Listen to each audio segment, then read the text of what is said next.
Assalamualaikum warahmatullahi wabarakatuh. Kembali lagi di channel Kisah Para Sahabat. Pada kesempatan kali ini kita akan membahas salah satu kisah, yakni yang bernama Julaibib. Ada satu kisah tentang sahabat Nabi yang begitu menyentuh hati karena ia menjadi rebutan para bidadari surga. Meskipun beliau hanya seorang yang sangat biasa di mata manusia, ia tidak tampan dan juga tidak kaya. Bahkan ia tidak mengetahui siapa ayah dan ibunya, sehingga ia tidak mengetahui nasabnya. Beliau adalah Julaibib radhiyallahu anhu. Begitulah ia dipanggil. Ia memiliki ciri fisik yang pendek dan berkulit hitam. Pakaiannya lusuh dengan kain yang usang. Kakinya pecah-pecah karena tidak pernah beralas kaki.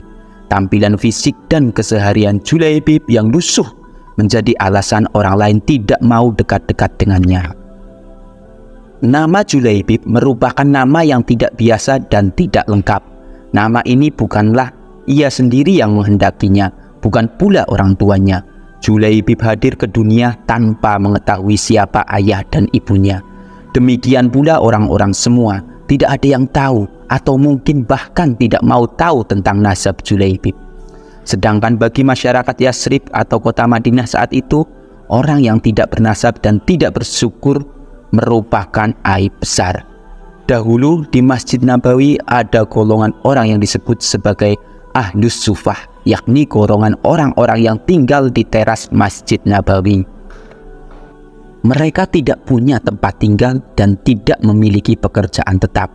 Tidurnya hanya berbantalkan tangan dan berkasut pasir dan kerikil. Namun mereka memiliki semangat menuntut ilmu dan ibadah yang sangat baik. Julaibib inilah salah satu dari golongan tersebut. Julaibib selalu berada di barisan terdepan dalam sholat maupun jihad. Meskipun tidak ada yang memperhatikan sosok sahabat mulia ini karena kondisinya, namun tidak demikian dengan Rasulullah SAW, sang rahmat bagi semesta alam. Suatu ketika Julaibib yang tinggal di Sufah Madinah ditegur oleh Rasulullah. "Wahai Julaibib, tidakkah engkau menikah?" Rasulullah SAW menanyai dengan penuh kelembutan. "Siapakah orang yang mau menikahkan putrinya dengan diriku ya Rasul?" Jawab Julaibib dengan tersenyum. Pada jawaban tersebut tidak ada kesan menyesal dari diri, apalagi menyalahkan takdir yang telah Allah gariskan untuknya. Rasulullah SAW yang mendengar jawaban Julaibib juga ikut tersenyum. Hari berikutnya ketika bertemu dengan Julaibib, Rasulullah SAW kembali menanyakan hal yang sama. "Julaibib, tidakkah engkau menikah?" Dan Julaibib pun menjawab dengan jawaban yang sama seperti kemarin. Hingga pada hari ketiga, Rasulullah SAW memegang lengan Julaibib dan membawanya ke salah satu rumah pemimpin Ansor. Setelah tiba di rumah salah satu pemimpin Ansor tersebut, Rasulullah berkata kepada sahabat Ansor, "Aku ingin menikahkan putri kalian." "Ya Rasulullah, ini sungguh akan menjadi cahaya yang menyingkirkan temaram di rumah kami." Demikian respon pemilik rumah dengan wajah berseri-seri, mengira bahwa sang nabilah calon menantunya. "Tetapi bukan untukku," kata Rasulullah. "Kupinang putri kalian untuk Julaibib," tegas Rasulullah SAW. Untuk Julaibib, sahabat Ansor pun itu bingung. Ia tidak langsung menjawab Rasulullah karena kebetulan ia tahu siapa Julaibib, seorang sahabat Nabi yang tidak punya apa-apa dan wajahnya juga tidak tampan. "Tentang hal ini saya harus meminta pertimbangan istri saya," kata sahabat Ansor, ayah sang gadis yang akan dilamar oleh Rasulullah SAW. "Wahai istriku, Rasulullah datang untuk melamar putrimu," kata sang Nabi, kata sang suami. Karena beranggapan Rasulullah yang akan menjadi menantunya, sang istri langsung menjawab, "Terima saja, sedikit pun aku tidak keberatan. Tapi bukan untuk beliau, melainkan untuk Julaibib," kata sang suami. Mendengar nama Julaibib, sang istri berubah wajahnya. "Apa? Dengan Julaibib?" Istrinya pun terkejut dengan lamaran tersebut. Bagaimana bisa? Julaibib itu berwajah lusuh, tidak bernasab, tidak berkah, tidak berpangkat, dan tidak pula berharta.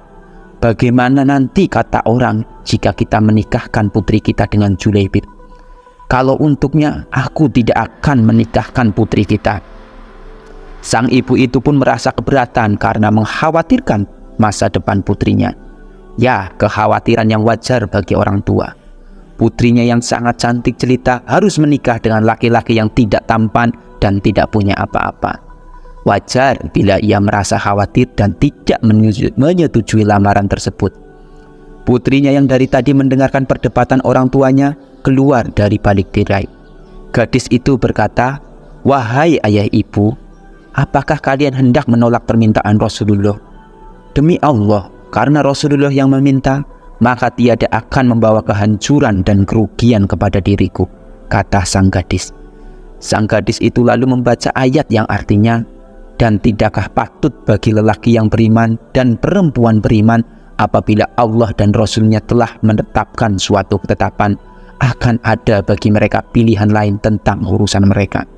Dan barang siapa mendurhakai Allah dan Rasul-Nya, maka sungguhlah dia tersesat, sesat yang nyata."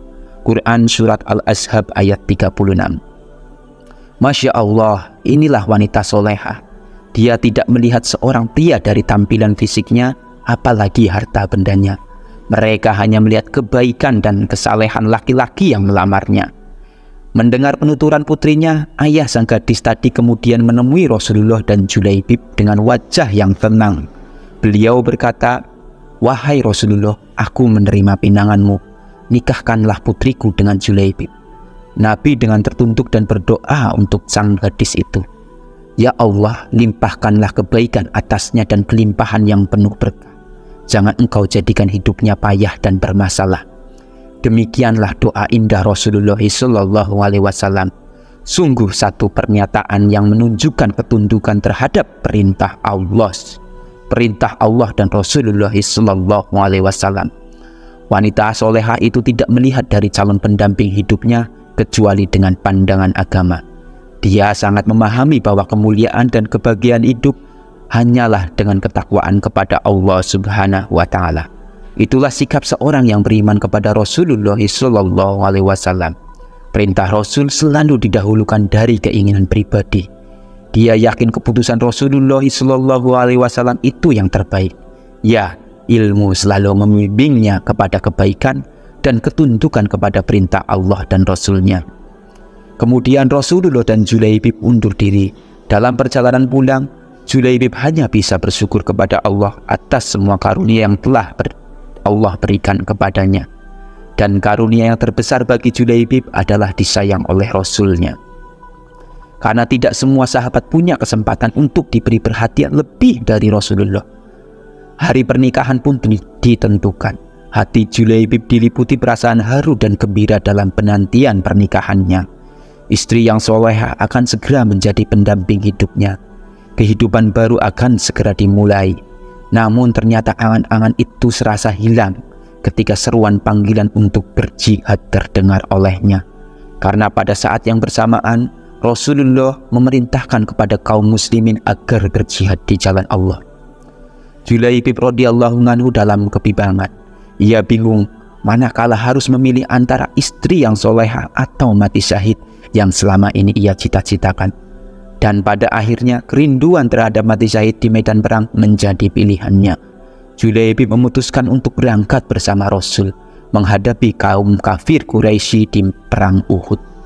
Ketika perang terjadi, Julaibib bersama pasukan yang lainnya dengan gagah berani menghadapi kafir Quraisy. Bahkan ketika kaum muslimin terdesak akibat serangan mendadak di belakang bukit Uhud yang dipimpin oleh Khalid bin Walid yang saat itu masih belum masuk Islam, Julaibib tidak mundur hingga pertempuran usai. Jumlah kaum muslimin yang gugur cukup banyak. Di dalam pasukan muslimin yang syahid, salah satunya adalah Julaibib radhiyallahu anhu. Pada akhirnya Nabi SAW bertanya, "Apakah kalian kehilangan seseorang?" "Tidak ya Rasul." Serempak sahabat menjawab, "Sepertinya Julaibib memang tidak berarti di kalangan mereka." Kemudian Rasul kembali bertanya, "Apakah kalian kehilangan seseorang?" "Tidak ya Rasul." Kali ini sebagian sahabat menjawab dengan was-was. Beberapa orang menengok ke kanan dan ke kiri. Rasul menghela nafas. Tetapi aku kehilangan Julaibib. Carilah Julaibib, kata Rasul. Dan pada saat itu para sahabat pun baru tersadar. Kemudian para sahabat segera mencari jasad Julaibib radhiyallahu. Para sahabat mendapati jasad Julaibib tersungkur dan di sekelilingnya terdapat 7 jasad orang kafir. Segera para sahabat memberitahu kepada Rasulullah tentang jasad Julaibib radhiyallahu anhu. Maka Rasulullah SAW segera menghampiri jasadnya. Rasul berdiri di samping jasad Julaibib dan bersabda, Julaibib telah membunuh 7 orang ini sendirian. Sesungguhnya dia adalah bagian dari diriku dan aku adalah bagian dari dirinya. Ucapan Rasulullah tersebut membuat banyak sahabat iri. Ternyata Julaibib yang jarang sekali mereka hiraukan memiliki kedudukan yang sangat istimewa di hati Rasul. Ia mati syahid dan dinyatakan bagian dari Rasul. Kemudian dengan penuh lemah lembut dan kasih sayang, Rasulullah SAW mengangkat jasad Julaibib dan terus menyandarkan jasad Julaibib di lengannya sampai akhirnya Julaibib dikuburkan. Semoga Allah Subhanahu wa Ta'ala merahmatinya. Allah Subhanahu wa Ta'ala telah mengaruniai jalan keluar bagi Julaibib dan calon istrinya yang solehah tersebut. Kebersamaan di dunia ternyata tidak ditakdirkan terlalu lama. Meskipun di dunia ini akan mendapatkan istri yang solehah dan bertakwa, tapi para bidadari surga telah terlalu lama merindukannya. Julaibib lebih pantas menghuni surga daripada dunia yang kurang bersahabat padanya.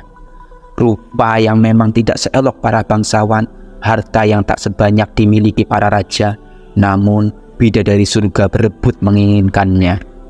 Tepatlah kiranya kita menyimpulkan bahwa ketakwaan merupakan harta paling berharga di sisi Allah daripada kekayaan berupa maupun kedudukan di dunia.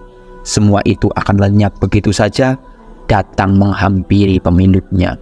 Wallahu a'lam bishawab. Demikian mengenai pembahasan kisah ini. Jangan lupa untuk like, komen, dan subscribe channel ini. Saya doakan semoga kaya raya, panjang umur, bahagia dunia akhirat. Billahi taufiq wal hidayah. Wassalamualaikum warahmatullahi wabarakatuh.